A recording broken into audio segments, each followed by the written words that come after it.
Nesse instante, as forças ancestrais que nos sustentam, os sagrados orixás, no qual trazemos força viva dentro dos nossos cultos, possam nos inspirar para que possamos ter essa conversa e que essa conversa seja luminosa e proveitosa para cada um de nós. Bom, hoje é dia 2 de fevereiro, dia onde há a homenagem à Mãe Iemanjá. Bom, Iemanjá por si só é um orixá extremamente enigmático, né? E complexo. Podemos dizer que é o orixá que tem maior culto em todos os locais. Ela é cultuada de inúmeras formas, né? Seja aqui na América Central, seja na África. Ela tem um culto muito grande e muito complexo. A sua forma original, e é bom lembrar que os orixás, eles são de cunho nigeriano e regiões em torno. A Umbanda não tem em sua base orixá. Sempre falo isso e sempre vou repetir. Vocês sabiam disso, né? Que orixá não é de Umbanda. Alguém não sabia disso? Pode levantar a mão. Todo mundo tinha consciência de que orixá não é de Umbanda? Você não tinha essa consciência? É importante, sabe por quê? Porque a gente cultua muito orixá na Umbanda, muito. Nós temos várias homenagens aos orixás, mas nós precisamos estudar história. E a história nos diz, estamos falando de história, fato histórico. E a história nos diz que a Umbanda, ela é banta e ela nasce do encontro com o negro banto com o indígena. De início de conversa, sempre relembro que ela não nasce em 1908 com Zé Fernandino de Moraes. Não. A palavra banto, né, a palavra Umbanda, ela significa a arte de curar em banto. Ok até aqui? Mas os bantos, eles têm algo curioso. Eles têm em sua cultura, né, a acoplação de outras culturas. Então, quando o banto encontra uma outra cultura, naturalmente ele reverencia esta cultura, respeita e acopla aquilo que vai trazer ainda mais sustentação à sua cosmovisão, a maneira de enxergar a vida. Alguma dúvida até aqui? Tudo claro? Então, se hoje nós temos orixás na Umbanda, é porque nossos irmãos bantos lá atrás se encontraram com os nigerianos, né, e regiões, viram os orixás, né, viram nos orixás uma força viva e acoplaram. Mas a maneira com que cultuamos os orixás é diferente de Nigéria, é totalmente diferente. É interessante que Iemanjá está em todos os cultos afros, né? Em alguns orixás diferem de nação para nação. Iemanjá é uma forma muito comum a todas essas nações de culto afro. E aqui eu quero lembrar de forma bem simples uma das lendas de Iemanjá, porque são inúmeras as lendas, né? Primeiro, é preciso lembrar que o nome Iemanjá, ela significa Senhora dos Grandes Peixes, Mãe dos Grandes Peixes, Senhora, Mãe dos Filhos Peixes, algo do gênero, tá? Algo do gênero. E ela, a princípio, é cultuada no rio Manjá, lá em África. E é tão complexo isso, porque aqui nós cultuamos ela como rainha do mar. Mas isso veio através da diáspora, né? Quando houve a escravidão. E aí muitas coisas foram mudadas. Mas lá em África também.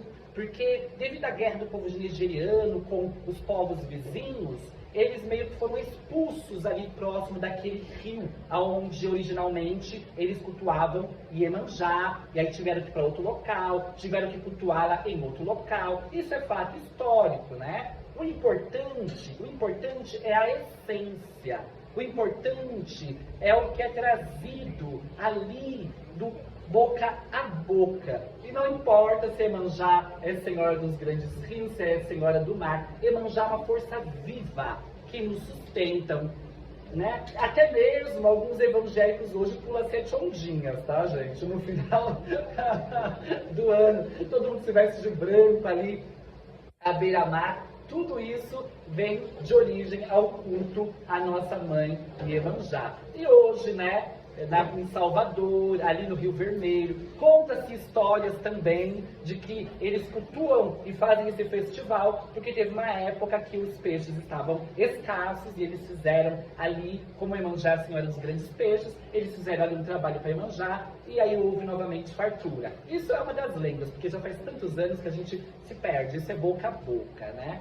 Mas uma das grandes lendas que é interessante de Iemanjá é que vamos lembrar que por ela ser senhora mãe, ela tem um símbolo muito significativo a todas as mães, o seio farto, né? Afinal, quando as mulheres, mesmo as mulheres de seios pequenos, quando engravidam, se enchem de leite, né? Se enchem dessa força da vida. E Iemanjá tinha seios grandes, fartos, e ela tinha vergonha disso.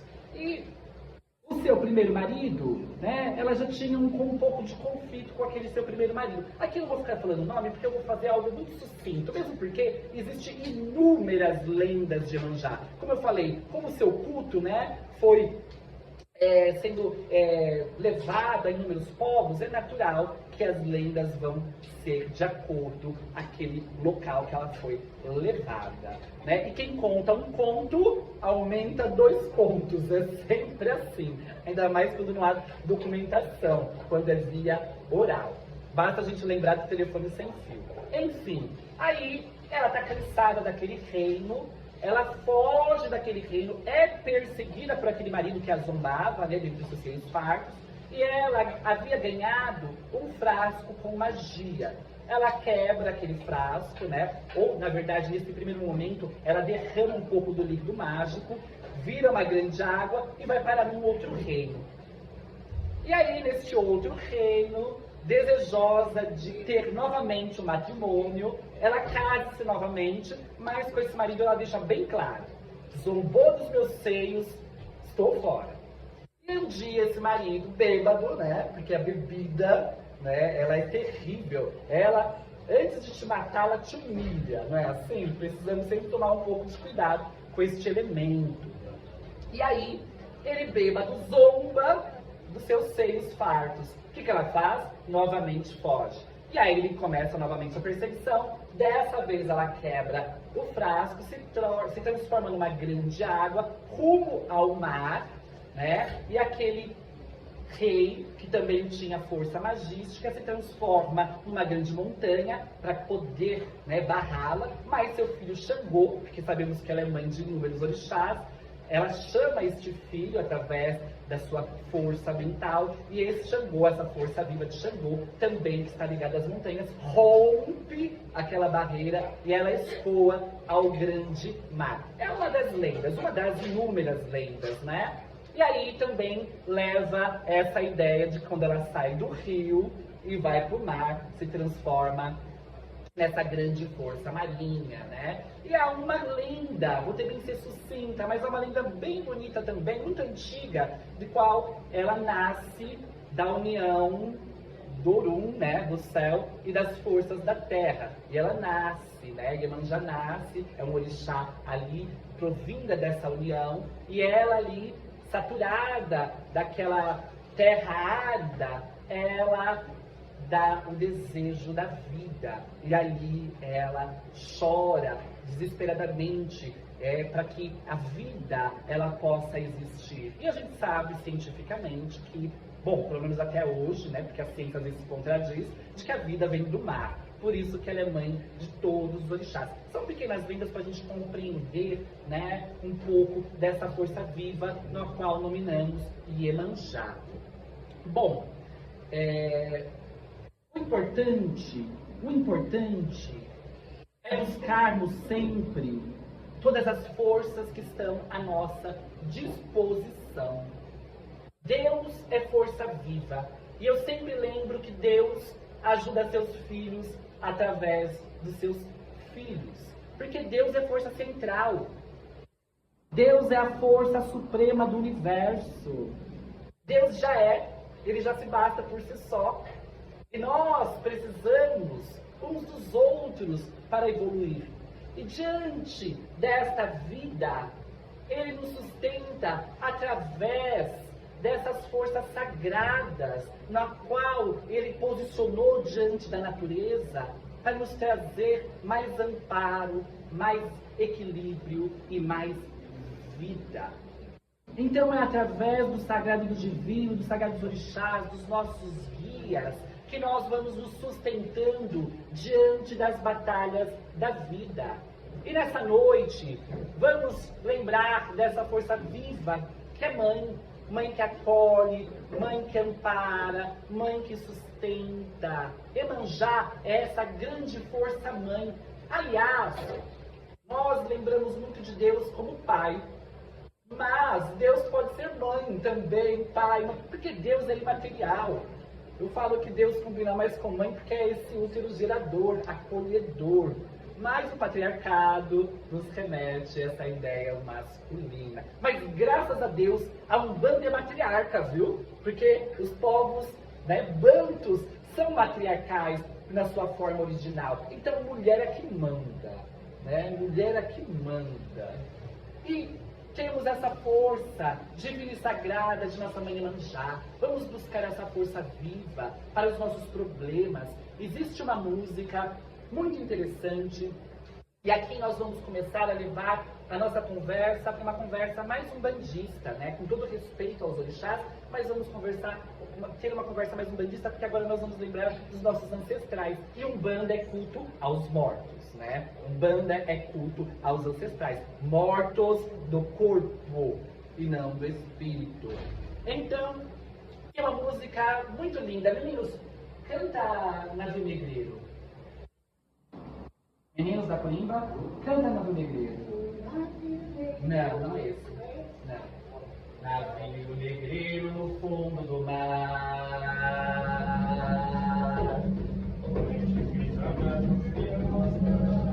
Vamos novamente, para ficar bem claro. Vamos lá. Essa música, preste atenção nessa música. Navio negreiro no fundo do mar.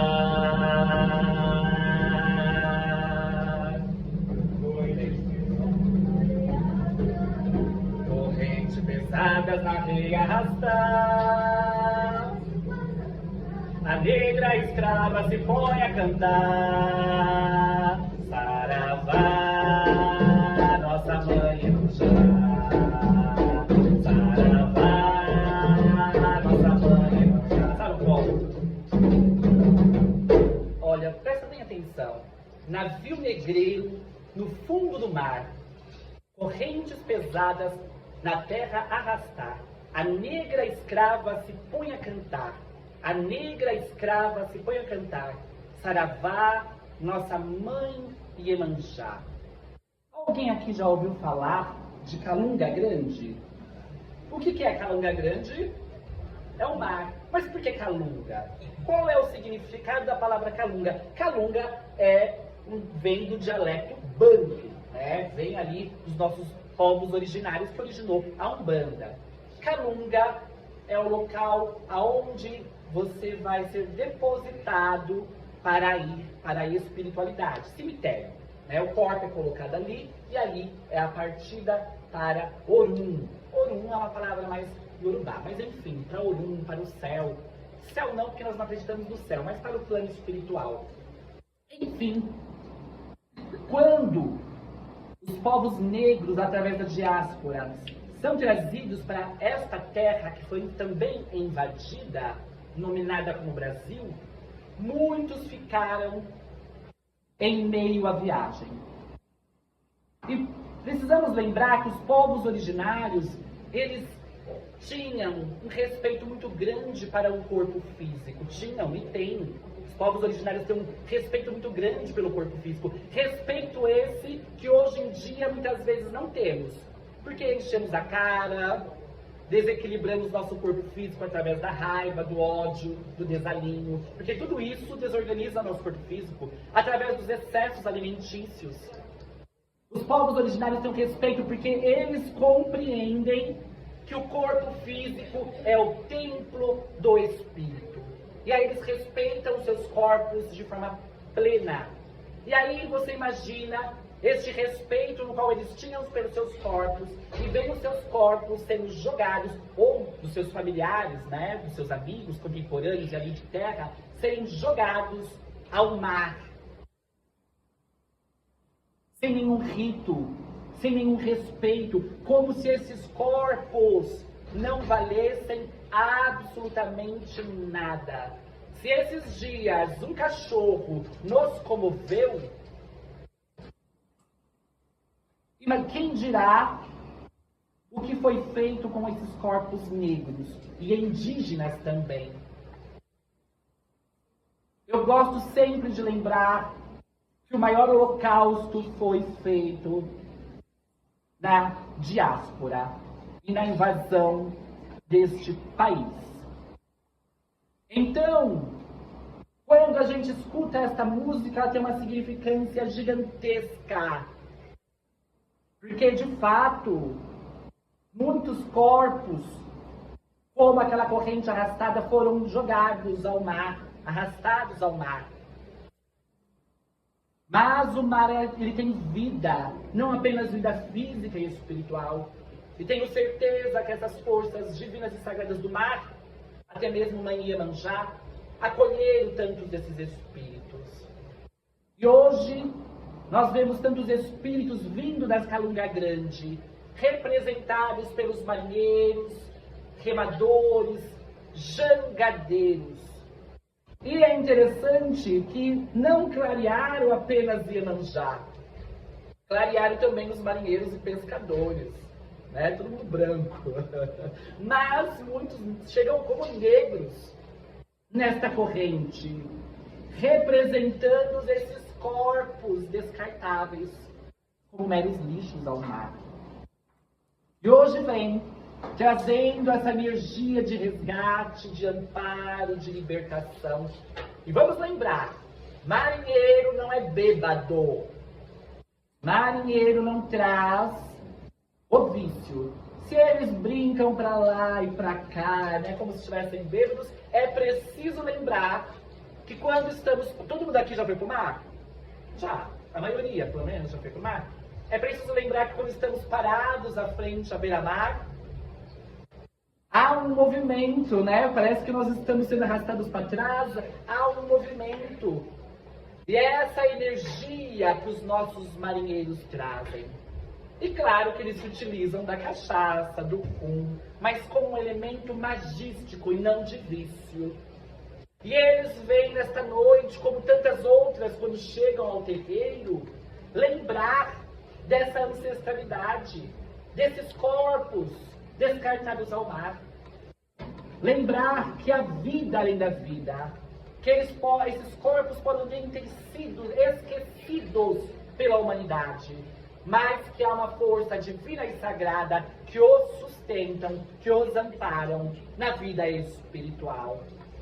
Por isso que hoje chamamos de Calunga Grande, aonde foi aberto um portal de luz a amparar tantos injustiçados.